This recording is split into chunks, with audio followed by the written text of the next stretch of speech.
இந்த 2021 இருந்து இப்ப 2025க்குள்ள லாக்டவுன் கொலைகள் எவ்வளவு தெரியுமா? விசாரணை என்ற பேர்ல இது வரைக்கும் மொத்தம் 24 கொலைகள் தமிழ்நாட்டில் மட்டும் நடந்திருக்கு. லாக்டவுன் கொலைகள் 24 கொலைகள் தமிழ்நாட்டில் நடந்திருக்கு. காவல்துறையா இது? காவு வாங்கும் துறையாக, மக்களை வஞ்சிக்கும் துறையாக, மக்களை ஏமாற்றும் ஒரு துறையாக, லஞ்சம் ஊழலுக்கு அடிப்பட்ட ஒரு துறையாக இன்னைக்கு மாறி இருக்கிறது.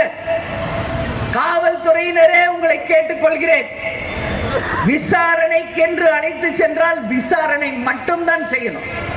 அவர்களை அடிப்பவோ துன்புறுத்தவோ எதுவுமே நிரூபிக்க முடியாத போது எப்படி அந்த பையனை நீங்க அடிச்சு கொள்றீங்க? யார் உங்களுக்கு அந்த உரிமையை கொடுத்தாங்க?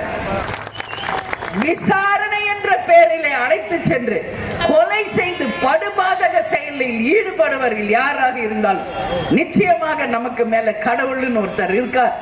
இன்னைக்கு அந்த பையன் மிளகா பொடி போட்டு உடம்பு ஃபுல்லா காயம் பட்டு மொத்தம் 45 இடங்களிலே காயம், உள்காயம், வெளிகாயம், எலும்பு முறிவு, லங்ஸ், பிரெயின், ஹார்ட்ல எல்லாம் ரத்த கசிவு ஏற்பட்டு ஆட்டோல ஏத்தும் போதே இறந்து போயிட்டான்.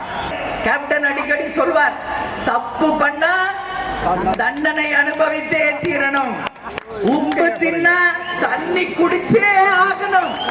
எனவே இந்த காவல்துறை அதிகாரிகள் வெறும் எஃப்ஐஆரோ வெறும் கண் துடைப்புக்காக ஜெயில இருக்கிறதோ யாரோ ஏத்துக்க முடியாது. நிச்சயமாக சிபிஐயும் நீதி அரசர்களும் கண்டுபிடிச்சு என்ன ஆக்சுவல் அங்கு நடந்தது என்பதை மக்களுக்கும் வெளி உலகத்திற்கும் கொண்டு வந்து சேர்க்கணும்.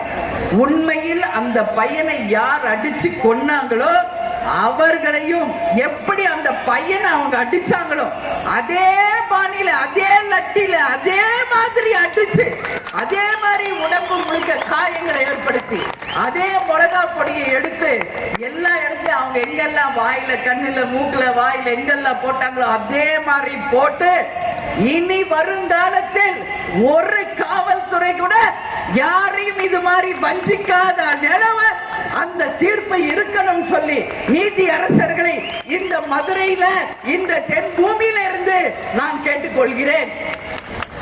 காளியம்மன் உருவில், கண்ணகியின் உருவில், என் தாய் குலங்களின் உருவில், அஜித் குமாரின் தாயின் வரிவில் நான் கேட்டுக்கொள்கிறேன். அதே பாணியில நிச்சயமாக அவர்களுக்கும் தண்டனை வழங்கப்படும். அப்பொழுதுதான் இனி வருங்காலங்களில் காவல்துறை யாரையும் விசாரணை என்ற பெயரில் அழைத்து சென்று அவர்களை கொலை செய்வதிலிருந்து நிச்சயமாக தடுக்க முடியும்.